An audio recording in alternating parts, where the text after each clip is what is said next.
Aujourd'hui, l'équipe du Sarava débarque à cette île où la crevette nordique est à la recherche d'une appellation d'origine contrôlée et à Mingan à la découverte d'une station de recherche sur les cétacés. Ici Yves-Jean, biologiste et capitaine du Sarava, qui vous souhaite bienvenue à bord.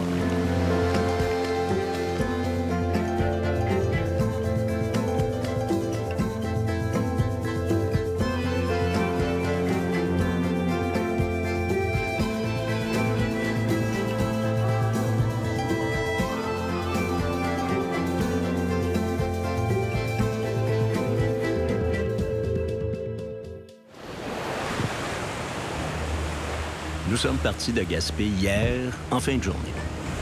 J'ai prévu une navigation de quelques 22 heures pour parcourir les 135 milles nautiques qui nous séparent de cette île, située à 910 km de Montréal et à 644 km de Québec.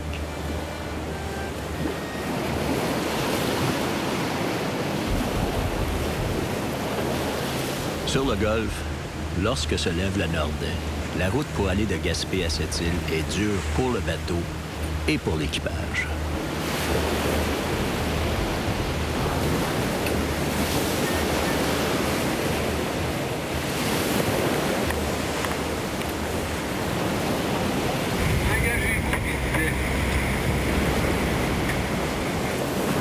C'est un temps de gréement lourd.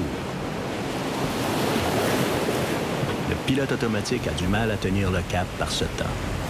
Il faut prendre la barre et les embruns. Les vents soufflent et la mer est montée. Pas du tout la météo annoncée.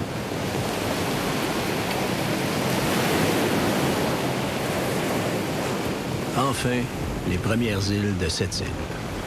On n'est pas fâché d'arriver. Marina de Sept-Îles, Marina de Sept-Îles, Marina de Sept-Îles, ici Sarava, Sarava, Sarava, à vous. Marina de Sept-Îles, Marina de Sept-Îles, Marina de Sept-Îles, ici Sarava, Sarava, Sarava, à vous.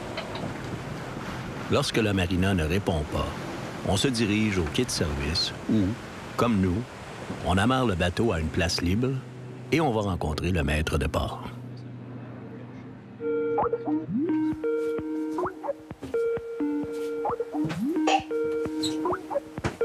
Bonjour Yves, c'est Annick Boileau de Sept-Îles. Est-ce que tu me reçois? Oui, bonjour Annick, je te reçois très bien. Alors, bien merci de nous recevoir dans la région de Sept-Îles. On vient d'arriver et d'accoster le bateau après une longue et dure traversée de 22 heures à partir de Gaspé. Ouf, 22 heures. Nous sommes rendus. Alors, vous êtes directrice du CERCI, le Centre d'éducation et de recherche de Sept-Îles. J'aimerais savoir quelle est la mission de votre organisme. La mission de notre organisme, c'est principalement de faire la conservation, l'éducation sur les mammifères marins qu'il y a ici dans la région de Sept-Îles. Quels sont les grands enjeux de la région de Sept-Îles en termes de conservation de ressources? Oui, bien écoutez, c'est certain que... D'abord et avant tout, si on regarde le côté socio-économique de la région, la particularité, c'est l'aspect, dans le fond, de l'exploitation et l'exportation minière. Donc, le port de Sept-Îles, ici, accueille de 500 à 600 cargos qui viennent accoster au port de Sept-Îles chaque année. Bien, en fait, notre organisme, le CERCI, s'intéresse beaucoup à cette dimension-là, la cohabitation entre, finalement, tous ces cargos, le trafic maritime et la présence des mammifères marins qui sont dans la baie de Sept-Îles, mais aussi un petit peu à l'extérieur. On a toujours plusieurs collisions avec des bateaux. Si on parle d'espèces qui ne sont pas en voie de disparition, c'est certain que quelques collisions par année, c'est pas dramatique. Mais quand on parle de rorqual bleu, où, dans le fond, c'est une espèce qui est en voie de disparition, s'il y a quelques collisions par année, là, l'impact peut être beaucoup plus dramatique. Ensuite de ça, au niveau économique, on a le secteur des pêches, notamment la pêche à la crevette nordique. On a la pêche au crabe également. Et je vous dirais que d'un point de vue plus social, on est dans une région où on cohabite avec des membres des Premières Nations, les Inuits. Donc ça, c'est le portrait global, dans le fond, socio-économique là, de la région. Quel est le dossier de la crevette nordique? On parle d'appellation d'origine contrôlée. Qu'est-ce que ça veut dire, au juste? La crevette nordique a eu une éco-certification qui veut dire que c'est une pêche qui est pratiquée selon des spécificités pratiques durables. L'éco-certification de la crevette nordique date de 2008. Il y a différents spécialistes ici dans la région qui pourront vous en parler, notamment les organismes comme Accor ou l'AMIC. Est-ce qu'il y a beaucoup de baleines dans la région du détroit de Jacques-Cartier, à partir de Mingan, en s'en venant ici, là, dans la baie des Sept-Îles? On est sur la route des baleines. Ici, on commence à être un peu plus dans le golfe. Donc, oui, on a beaucoup d'espèces.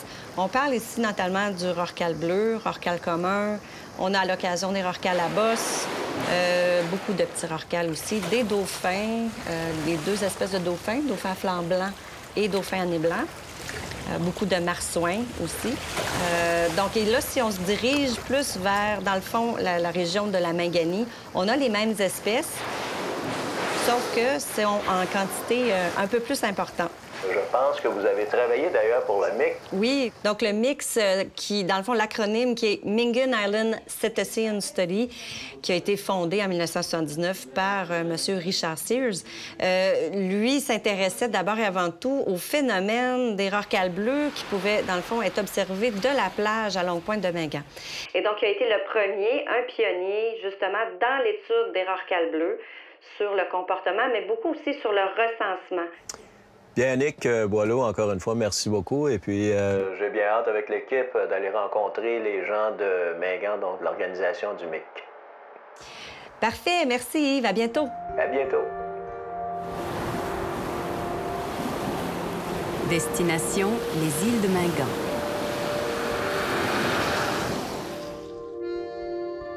Il faut prévoir près de 2 heures pour parcourir les 184 kilomètres qui séparent cette île de Mingan.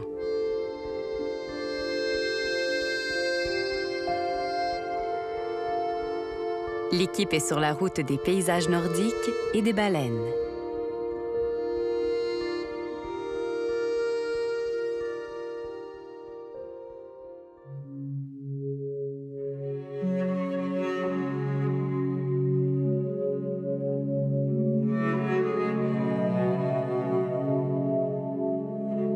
C'est en 1976 que Richard Sears débarque pour la première fois à Mingan pour effectuer une recherche sur le saumon. Des amis scientifiques lui ont demandé de garder un œil ouvert sur les baleines. En 1979, s'ouvre la station de recherche des îles Mingan qui fête ses 34 ans cette année.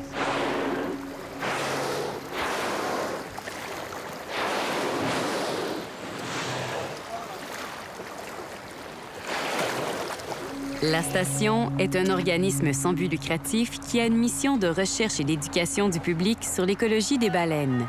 Son financement provient en grande partie du public qui contribue à son développement en visitant le musée et en faisant des sorties d'observation avec les chercheurs en mer.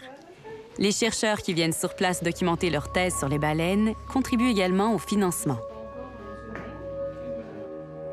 En 2005, les recherches de l'équipe de Richard Sears, conjuguées à celles effectuées par des scientifiques de la côte ouest, amènent le gouvernement canadien à inclure la baleine bleue à la liste des espèces menacées à l'annexe 1 de la loi canadienne sur les espèces en péril. Une très bonne nouvelle pour ces mammifères de 30 mètres de long et qui pèsent 170 tonnes. Incursion à la station de recherche des îles Mingan à la découverte des cétacés. Au sein de la communauté scientifique qui étudie les baleines, Richard Sears est une référence. À Mingan, rencontre avec un homme engagé. Au début, je travaillais sur les rorquals à bosse à Cape Cod, dans la région de Boston, parce que c'était une espèce plus accessible aux chercheurs. C'était une espèce qui était plus accessible aussi pour l'observation de baleines, qui avait commencé dans les milieux des années 70 dans la région de Boston. Et les premiers rorquals bleus, je les ai vus, ou baleines bleues, je les ai vus en 76, au large de Matamek. Et donc, je me suis dit, voilà une niche dans laquelle je peux rentrer, je peux commencer une étude sur ces animaux, s'il y en a assez ici. Puis c'est comme ça qu'on est devenu identifié au rorqual bleu très vite, comme vraiment étant les premiers à avoir démarré des études à long terme sur cette espèce. Mais ça ne veut pas dire qu'on n'étudie pas les rorquals communs, les rorquals à bosse, les petits rorquals, et d'ailleurs tous les 7 cétacés qui pouvaient respirer ici au large. Vos travaux ont aussi amené à placer la baleine bleue sur la liste des espèces menacées. Sur une liste d'espèces menacées au Canada, c'est quand même parce que cette espèce-là était déjà reconnue comme espèce menacée sur la planète at large bien avant. Et à cause des problèmes de reproduction et des taux de pollution et tout ça qu'il y avait dans Saint-Laurent, ça a été jugée comme étant quelque chose d'inquiétant pour cette espèce. Donc, elle a été déclarée il y a plusieurs années déjà comme espèce menacée dans les eaux canadiennes. Et je dis encore à mon grand étonnement. Quel est l'état de la population des baleines bleues? Ça, c'est très difficile à répondre, malheureusement. On sait qu'on a un catalogue, donc on est un peu comme des mockbooks, comme la police a de photos, sauf que les baleines ne sont pas des criminels, naturellement, mais c'est tout sur ordinateur, maintenant tout numérisé. Et dans ce catalogue, on approche de 500 individus, sauf que sur 34 ans, il y en a sûrement qui sont morts. Et il y en a d'autres qui peut-être évoluent à d'autres places en dehors de Terre-Neuve ou Nouvelle-Écosse qu'on ne voit pas régulièrement. Et on a essayé avec mon équipe ici derrière de faire des analyses statistiques là-dessus, mais ça s'est avéré très difficile parce qu'il faudrait que notre effort de travail soit égal dans le Saint-Laurent, dans tous les secteurs du Saint-Laurent qu'on peut travailler, mais aussi en dehors du Saint-Laurent. Et un guesstimate, donc pourrait être qu'il y en a entre 1000 et 1600 dans le nord-ouest Atlantique. On sait que dans le nord-est Atlantique, donc ce que je veux dire par ça, c'est des animaux qu'on voit aux Açores, en Islande, en Spitzberg. Il y a tout un autre groupe de bleus qui se trouve là. Ça ne pourrait pas dépasser les 2 ou 3 000 dans l'Atlantique Nord, mais il n'y a pas eu de mélange jusqu'à maintenant entre les animaux qu'on connaît de l'Est Atlantique avec ceux qu'on connaît d'ici. Ce qui nous étonne d'ailleurs un peu, mais ils ont l'air d'être bien mindés de se séparer entre deux secteurs. Ce qui nous inquiète chez cette population ici, c'est qu'on voit très peu de jeunes. On voit très peu ce qu'on appelle des veaux. Sur 34 ans, on a juste vu 21 veaux. Quand on va en Islande ou aux Açores, on a déjà, avec beaucoup moins d'efforts qu'ici, on a déjà vu au-dessus de 30 jeunes. Donc, il y a quelque chose qui se passe avec la population dans le nord-ouest Atlantique, qui est surtout concentré pour nous, le Saint-Laurent, Nouvelle-Écosse, tout ça. Il y a quelque chose qui a l'air d'affecter la reproduction.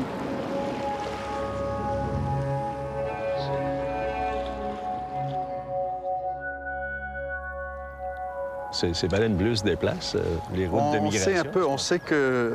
On sait que l'hiver, il y a quelquefois des membres de cette population qui sont ici dans le Saint-Laurent, dépendant des années de glace. On sait aussi qu'ils sont au large de Terre-Neuve, de Nouvelle-Écosse. Et puis, il y a une baleine, une femelle, qui a été observée par des collègues au large de Virginie l'hiver dernier, qui a été photographiée, qui a été même biopsiée.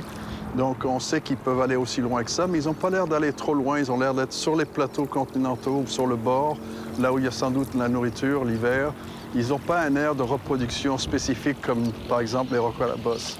En tout cas, ils n'ont pas l'air d'en avoir. Vous, personnellement, vous avez travaillé, je pense, à développer une méthode d'identification des baleines bleues qu'on appelle la photo-identification. Oui, c'est pour tous les travaux sur les mammifères marins ou les cétacés, même des animaux terrestres, c'est un peu comme on dit en anglais, le bricks and mortar. C'est la fondation de ces travaux parce que c'est à travers les individus qu'on arrive à apprendre quelque chose sur les populations locales ou même plus at large dans un secteur. Donc, c'est important de connaître les individus et puis, en plus de connaître, en prenant des biopsies, donc des petits échantillons de peau, de connaître la génétique des animaux, le sexe de ces animaux, ça ajoute des choses de base qui nous permettent de regarder des interactions sociales, de mieux comprendre pourquoi ces animaux sont en groupe parfois ou les interactions entre les individus, quelle que soit l'espèce. Et puis, bon, maintenant, on va plus loin que ça. C'est vraiment juste le background de beaucoup d'autres choses qu'on fait en acoustique. Avec les échantillons de biopsie qu'on prend, on peut apprendre quelque chose sur l'alimentation de ces animaux. On peut apprendre quelque chose peut-être sur le stress qu'ils peuvent emmagasiner, peut-être causé par différentes choses qu'il y a dans le Saint-Laurent. Donc ça peut être important quand on parle de possibilités de forage pour le pétrole et tout ça, ici dans le Saint-Laurent. C'est au musée de la station que nous rencontrons Sophie Comtois, une chercheure passionnée. Quel genre de projet de recherche on fait ici au MIC? C'est très, très diversifié. Ça va dépendre des années, puis ça va dépendre souvent aussi des subventions que les gens reçoivent et des intérêts aussi personnels. Donc, par exemple, on a eu des projets sur le plus long terme avec la photo-identification qu'on fait pour déterminer un peu comment les rorquals vont utiliser leur environnement, par exemple. On a des projets un peu plus spécifiques avec des balises télémétriques pour comprendre comment ils vont utiliser leur environnement, mais en 3 dimensions cette fois, parce qu'il ne faut pas oublier, ces baleines-là vivent le 3/4 du temps de leur vie sous l'eau. Nous, on n'est pas fait pour être capable de les suivre et de les voir.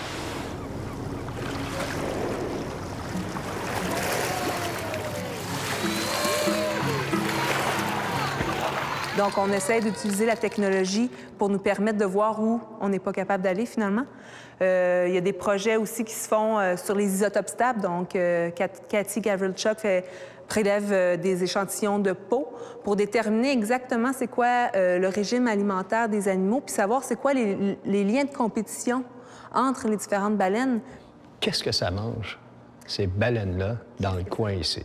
Qu'est-ce que ça mange? Le plus gros animal qui a jamais existé sur Terre mange un des plus petits. Donc, c'est du krill. Ça ressemble à des tout petites crevettes, ce qui fait partie du zooplancton, finalement. Donc, des petits animaux qui ne sont pas capables de nager contre le courant, qui vont se tenir en grand banc. Donc, la baleine bleue, c'est ce qu'on appelle un rorqual.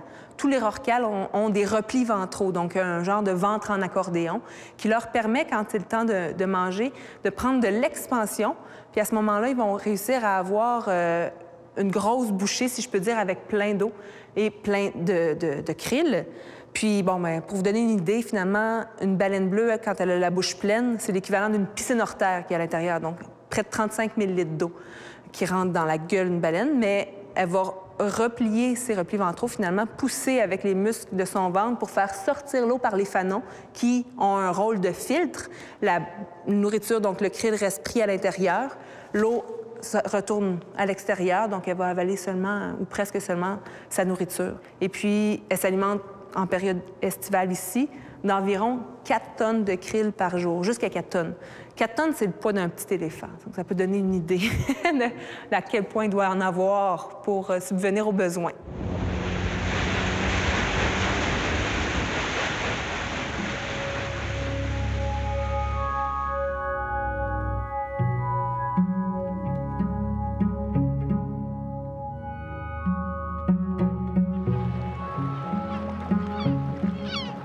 Ce qu'on sait, c'est qu'ici, effectivement, on n'a presque plus d'observation de rorqual bleu. Et ça, étant donné que les cétacés, c'est souvent des espèces sentinelles, c'est-à-dire qu'ils vont représenter un changement au niveau de l'écosystème, on peut se dire, bien, si on n'a plus d'observation ici, c'est probablement qu'il se passe quelque chose en dessous, à la base de la chaîne alimentaire, donc au niveau de leur nourriture. Une des hypothèses qu'on a apportées par rapport à ça, c'est que suite à l'effondrement des poissons prédateurs comme la morue, qui mangent du caplan, les petits poissons fourragères, qui, eux, mangent du krill, il y a peut-être eu une augmentation de la biomasse, finalement, du nombre de petits poissons qui mangent du krill. Est-ce que ça diminue énormément la quantité de krill qui fait en sorte que la baleine bleue, elle a plus ce qu'elle a besoin? Il semblerait que non. Il y a des études qui sont faites par Yann McQuain, entre autres, de Pêche et Océan Canada, avec l'acoustique, qui montrent que finalement, il y en a du krill, il y en a en quantité industrielle. Mais ce qu'on pense, c'est qu'il y a une trop grande compétition. C'est comme si dans votre village, il y a un restaurant que vous êtes végétarien, donc vous mangez juste à ce restaurant-là, puis que du jour au lendemain, il y a une file de 50 personnes en avant. Vous savez que quand vous allez avoir votre table, vous allez avoir amplement de nourriture pour vous alimenter, mais il faut attendre, parce qu'il y a 50 personnes en avant. La baleine bleue, cette compétition-là, ça lui ferait pas, finalement. Donc, elle serait tentée d'aller ailleurs où est-ce qu'elle va réussir à trouver de la nourriture, mais avec moins de prédateurs autour. La pollution sonore et chimique, les prises accidentelles dans les filets, l'exploitation pétrolière, les changements climatiques et les collisions avec les navires affectent les baleines. Richard Sears et Sophie Comtois s'en inquiètent. On sait qu'il y en a des collisions. On observe aussi sur certains de nos animaux, comme par exemple Trauma, qui est une baleine bleue, qu'on a vu ici, qu'il y a des traces flagrantes d'une rencontre avec un navire. Donc, on le voit. On a Chaparral aussi, un rorqual bleu qu'on a vu qui était normal, si je peux dire. Puis, il y a quelques années, on l'a vu avec une grosse trace, finalement, sur le flanc qui avait rencontré un navire. Donc, oui, ça existe. Où est-ce qu'elles ont les collisions? On ne sait pas exactement. Le trafic maritime, oui, les collisions, c'est quelque chose, mais il y a aussi le bruit que ça peut faire. Donc, exactement, qu'est-ce que ça peut produire au niveau du bruit? On n'est pas encore au courant précisément. Il y a des études qui se font. On sait que des bruits très intenses pour certaines baleines, ça peut aller jusqu'à causer des lésions physiologiques internes. Ça peut aussi simplement être un dérangement qui fait en sorte que les baleines doivent, parce qu'elles se repèrent beaucoup par les sons, donc qu'elles doivent chercher un peu plus leur nourriture ou se déplacer un peu plus rapidement parce que ça les stresse. Donc tout ça, c'est de l'énergie finalement qu'elles ne vont pas mettre à exercer leurs activités principales, donc d'alimentation ici. Il ne faut pas oublier que c'est des animaux qui font des très, très longues migrations pour aller mettre bas dans les eaux chaudes où il n'y a pas de nourriture. Donc, elles vont jeûner l'hiver, elles vont faire des milliers de kilomètres de migration. Les femelles vont mettre bas, vont allaiter. Donc, quand elles reviennent ici, elles sont maigres, elles ont besoin de s'alimenter. Si elles ne s'alimentent pas correctement, qu'est-ce que ça peut avoir comme impact sur la population? Est-ce que les femelles seront trop faibles pour pouvoir se reproduire? Est-ce qu'elles vont carrément mourir par manque d'énergie? C'est des choses qu'on n'est pas encore capable de considérer.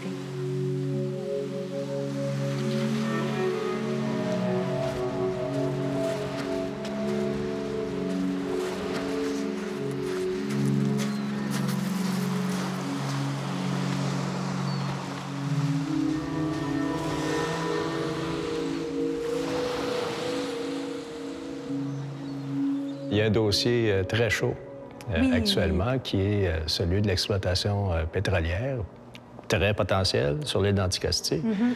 Alors, comment on entrevoit ici à la station de recherche les impacts d'un tel projet s'il est mis à exécution?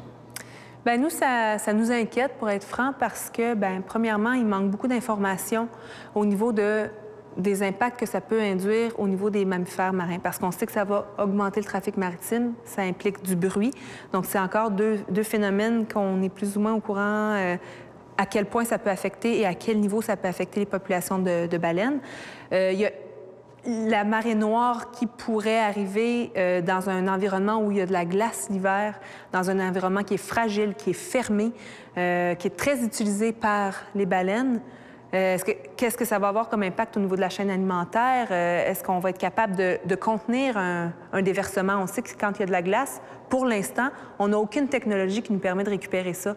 Donc, nous, tant que ces questions de base-là ne sont pas répondues, on est un peu frileux à l'idée de permettre ça aussi proche d'un endroit qui est très, très riche, finalement.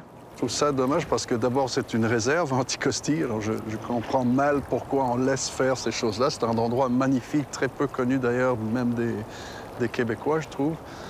Et donc, c'est un peu inquiétant parce qu'ils veulent mettre des terminales pour, s'ils trouvent du pétrole ou d'autres choses, pour transporter ces produits-là à d'autres places. Ils vont passer directement là où il y a des endroits importants, non seulement pour les mammifères marins, mais pour la pêche, comme on voit les bateaux qui sont ici, la pétanque, le homard, ainsi de suite.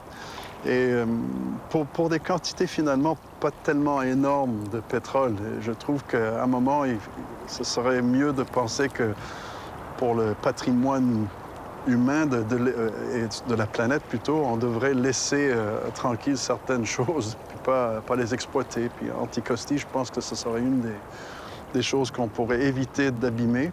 Et puis, il y a la recherche pour le gaz et le pétrole dans la partie sud du Golfe qui a l'air de s'avancer de plus en plus vers une réalité. Et puis, toutes ces choses-là, dans un endroit productif comme le Saint-Laurent, qui est un énorme estuaire avec un golfe qui mène directement à l'océan, c'est quelque chose, encore une fois, on joue beaucoup, on fait du gambling, là, je trouve, et pas du gambling très, très bien pensé, je pense.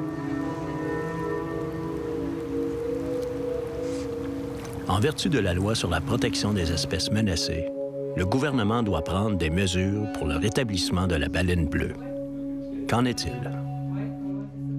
Par loi, le gouvernement du Canada a besoin de, sur un plan de 5 ans, de collecter les données pour établir comment on peut peut-être changer la situation pour le rorqual bleu. Donc, c'est ça qui se passe. On a un projet conjoint avec Pêche à Océan en ce moment de pose de balises sur les baleines bleues qui dure depuis quelques années.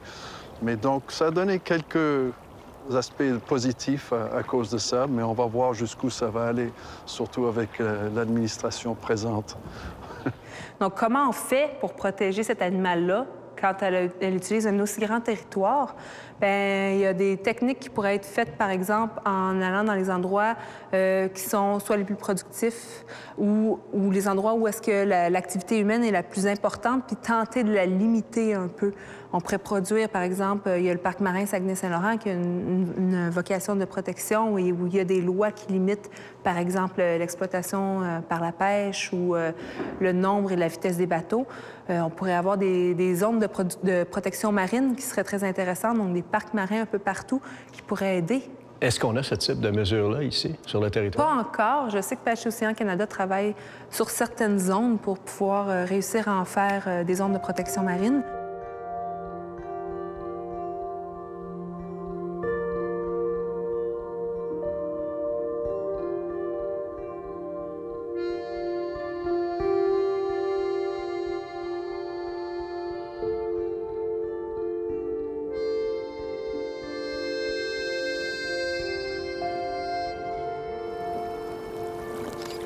Si le gouvernement canadien a fait un pas important en accordant le statut d'espèce menacée à la baleine bleue, il doit non seulement poursuivre le plan de rétablissement de cette espèce, mais également de l'ensemble des espèces de cet écosystème.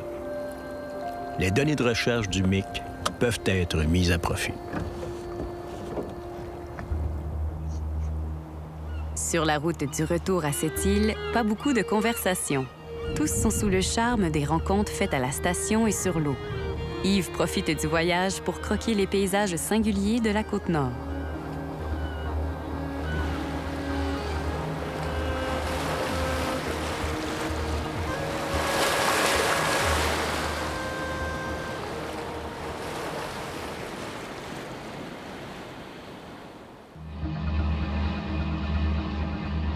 La crevette nordique, appelée crevette Pendulus borealis, est pêchée depuis plus de 40 ans sur la côte Est. Le Canada est le premier producteur de crevettes nordiques au monde. Selon les chiffres du MAPAC en 2009, 124 tonnes de crevettes ont été débarquées à cette île, ce qui représente 10 % des débarquements de ce port. En 1990, la Cour suprême du Canada reconnaît que le droit de pêche à des fins alimentaires, sociales ou rituelles des Autochtones a préséance sur les autres usages de la ressource dans l'affaire Sparrow. Ce jugement a eu des répercussions importantes à cette île. Les Autochtones et Allochtones partagent les permis de pêche commerciale. Depuis quelques années, avec le soutien du programme Accor, pêcheurs allochtones et autochtones veulent doter la crevette de cette île d'une appellation d'origine contrôlée.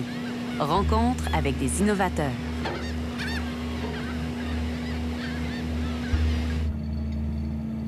Dans le port de pêche de cette île, Léonide et Tibas travaillent à la réparation des filets de leurs crevettiers avant de partir pêcher dans le golfe.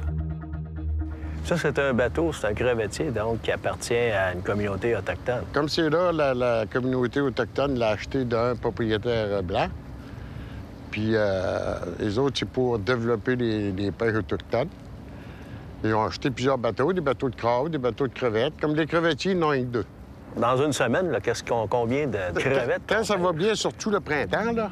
Le printemps, on peut prendre 40-50 000 livres dans une journée et demie, 2 jours. Mais c'est un site, là, ça prend des 4 jours et 5 jours. Pour la même quantité? Oui, là, quand ça va bien. Là. Puis là, ici, dans le coin, le partage de la ressource se fait entre les Autochtones, les Allochtones, tout le monde, finalement. Donc, ça va bien. C'est un modèle? Oui, c'est pas... ça va très bien. Moi, je trouve que ça va très bien, oui.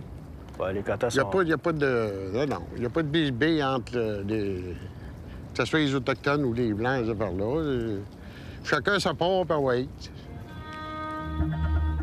Devant la marina de Sept-Îles, rencontre avec Virginie Provost, qui chapeaute tout le processus d'accréditation. En 2010, il y a eu une étude sur la Côte-Nord faite par M. Rémi Lambert, un chercheur de l'Université Laval. Il y a eu une demande du milieu pour voir s'il n'y aurait pas des produits nord-côtiers qui pourraient avoir une appellation réservée. À ce moment-là, ils ont pris une douzaine de produits qui ont regardé, puis il y en a deux qui sont vraiment ressortis très grands gagnants, soit la crevette de Sept-Îles cuite à bord, puis il y a le pétonque de la Mingani. Quelles sont les normes auxquelles la crevette de Sept-Îles doit être soumise pour obtenir donc une certification d'appellation d'origine contrôlée? Donc, c'est sûr que dans un premier lieu, il va falloir monter un cahier de charte qui va pouvoir décrire les étapes qui vont permettre d'avoir cette telle appellation. Par exemple, le lieu de pêche, il va falloir que ça se fasse dans le secteur ici du nord du Saint-Laurent. On va avoir aussi la méthode de cuisson. Donc, on parle d'une crevette cuite à bord. À ce moment-là, si c'est cuit en usine, on ne pourra pas avoir une telle appellation. Puis, comme je disais, là, le cahier de charte permettra à ce moment-là de définir avec une table de concertation, un comité régional sectoriel, de définir vraiment toutes les normes spécifiques à cette appellation d'origine. Il faut dire aussi qu'après ça, cette appellation va être protégée par une loi, la loi québécoise sur les appellations réservées, qui permettront à ce moment-là de n'importe qui ne pourra pas dire « moi, j'ai de la crevette de cette île cuite à bord ». Il va falloir qu'elle fasse partie de la charte. Et la charte devra être aussi le plus inclusif possible. Donc, un pêcheur qui voudra faire ce type de pêche-là pourra s'intégrer s'il respecte bien les normes. Vous avez mentionné donc que les crevettes nordiques de Sept-Îles étaient cuites à bord.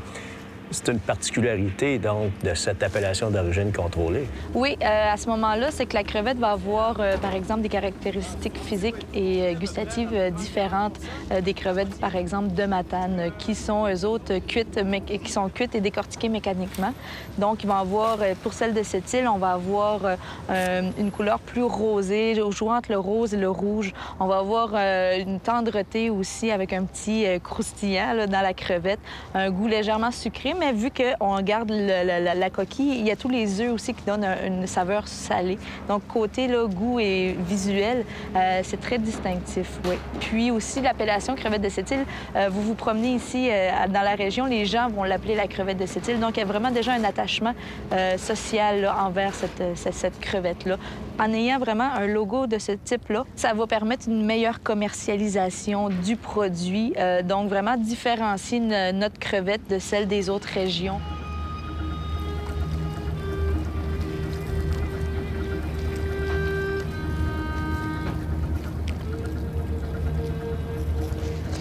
Ça, vous avez le pied berçant, ça, c'est un bateau amic. Serge Langelier et Soisig Le Breton travaillent tous deux à la MIC, un organisme de gestion des pêcheries autochtones. On est un petit organisme qui travaille à soutenir les communautés Innu de la Côte-Nord, cette communauté située entre Tadoussac et Blanc-Sablon, pour les aider donc à développer des projets autant en pêche commerciale, aquaculture que protection de l'environnement marin. Et puis, on parle d'un dossier important qui est la crevette nordique. Quelle est l'implication de la MIC dans ce dossier? Au niveau des conseils, un de nos conseils, c'est le conseil de Ouachat-Mayotenam. Ils ont une société économique qui s'appelle WAPAN.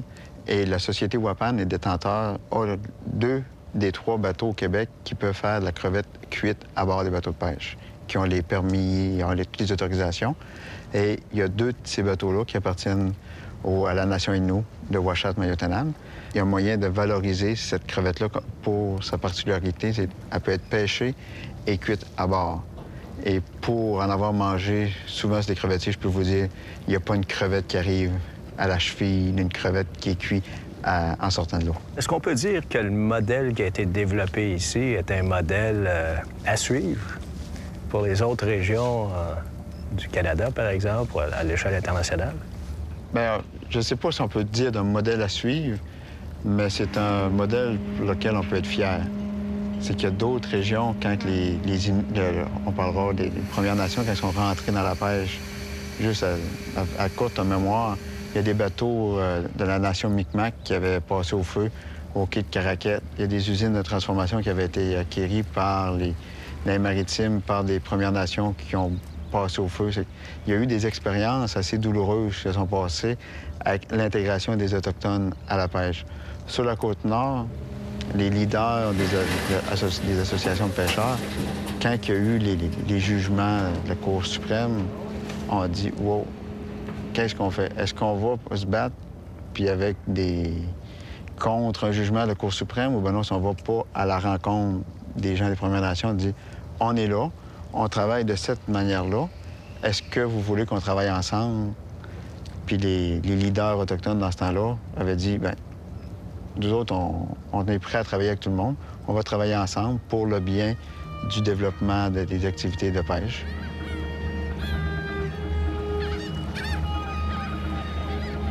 À l'AMIC, on travaille également à d'autres projets, dont l'obtention d'une certification autochtone. La vision des communautés autochtones, c'est pas une vision de développement économique comme au niveau des Allochtones. La vision économique, c'est une vision communautaire. C'est la communauté qui est détenteur du permis. C'est la communauté qui opère l'usine et qui en bénéficie. Mais pour faire travailler les gens, c'est toujours la vision de la communauté, la vision communautaire. Fait que pour avoir cette vision communautaire-là, on va avoir le produit Keshken et on va être capable de certifier que c'est pas juste une mise en marché, c'est de quoi qui bénéficie et qui fait travailler les gens des Premières Nations. Le terme Keshken, c'est un terme inou qui veut dire première vague. L'idée en arrière Keshken, elle vient du directeur général de l'AMIC, M. Léo Saint-Onge. Il était en déplacement, puis il est arrivé à l'aéroport de Vancouver, puis il a vu des belles boîtes de saumon fumé avec des dessins de l'artisanat, comme un dessin d'artisanat, des haïdas de Colombie-Britannique.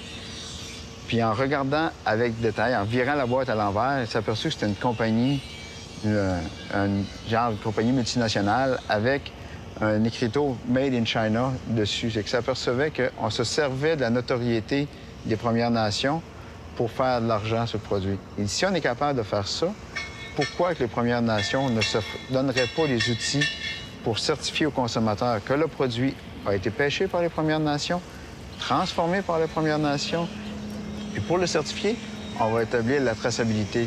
On va dire c'est quel bateau de quelle communauté.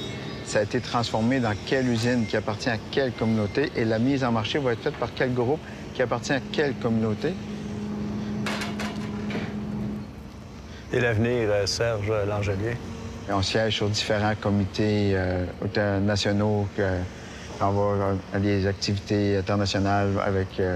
Comme au mois de mai, j'ai été participer à une conférence internationale au niveau de Vigo, en Espagne, sur tout le travail qui est fait au niveau de l'économie d'énergie, au niveau des bateaux de pêche. Parce qu'un des projets qu'on est en train de développer, c'est d'essayer d'imaginer avec Marinov quel devra être le bateau de pêche de l'avenir. Parce qu'on sait tous, on voit tous le prix du carburant à la pompe monter quasiment à chaque semaine. Mais au niveau des bateaux de pêche, c'est une donnée importante, le niveau de consommation. Fait que les prochaines générations de bateaux, qu'est-ce qu'on va faire pour réduire de manière substantielle le niveau de consommation et être capable de continuer à aller à la pêche? En étant optimiste de nature, je sais qu'on va avoir une grande quantité de défis à relever. Mais si on n'avait pas de défis à relever, la vie serait bien plate.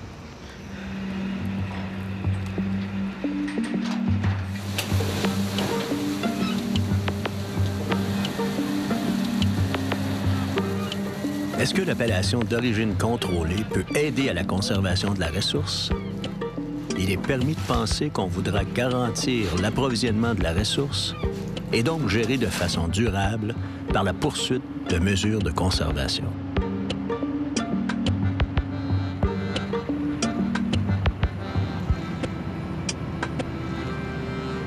Mais chose certaine, on aurait le choix de manger une crevette de Sept-Îles ou de Matane.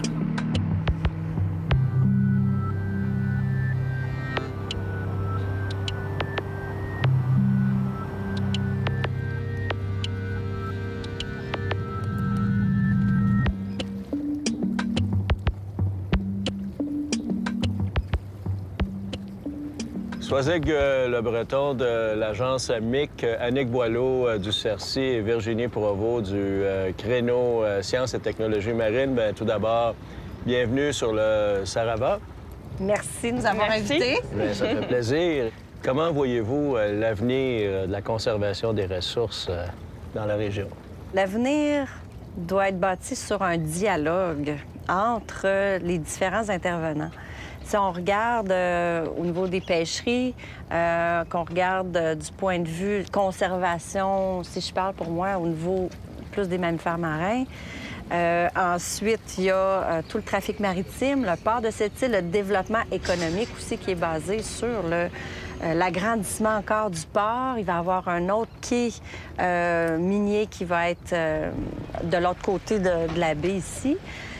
Je pense que si tout le monde travaille tout seul, isolé, à ce moment-là, je pense que ça va être difficile. De plus en plus, c'est vrai qu'on va chercher des financements grâce au partenariat, en développant des projets en partenariat. Puis c'est vrai qu'on est plus fort en général en s'alliant avec d'autres groupes qui ont d'autres expertises. Et puis en terminant, le dossier de l'exploitation pétrolière sur l'île d'Anticosti, comment voyez-vous cette exploitation, les risques? On recule, là, finalement, au lieu d'avancer. Quand on a, je vois, moi, je regarde vos organismes où on va de l'avant, où, justement, on essaye de tracer un chemin sur le développement durable, la conservation.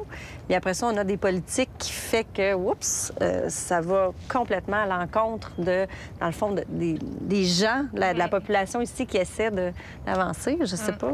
Un peu comme Soisig, je vais parler à mon nom aussi. Ouais. Mais...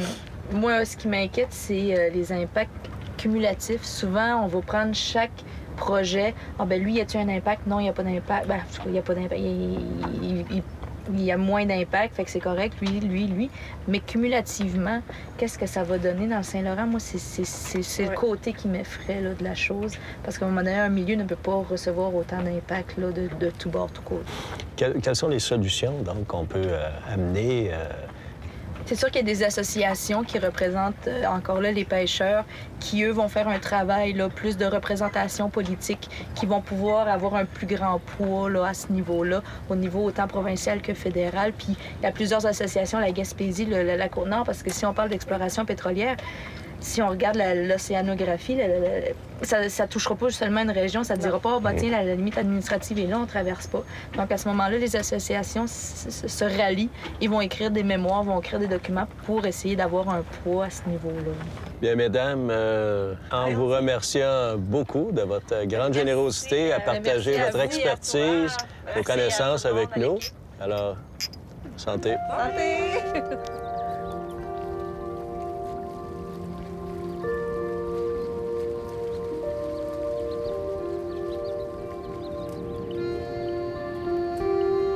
Notre prochaine destination, Rimouski.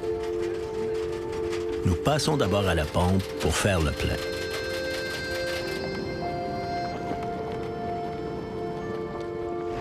Nous quittons cette île à 15 heures. Nous naviguons de la côte nord à la côte sud, 137 000 nautiques à parcourir. Si les vents sont avec nous, nous devrions accoster à la marina de Rimouski demain en après-midi.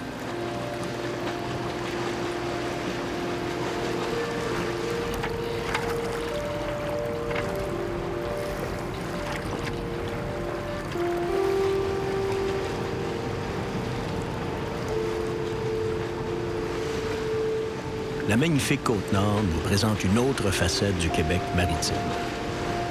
La recherche et l'observation des baleines de la région nous indiquent qu'il faut bien évaluer les impacts du transport maritime et des changements climatiques.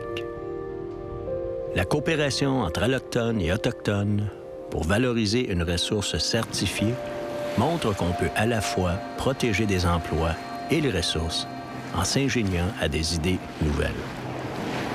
Si nous poussons l'exploitation d'autres ressources comme le pétrole, quels seront les impacts sur nos milieux marins? Le jeu en vaut-il la chandelle?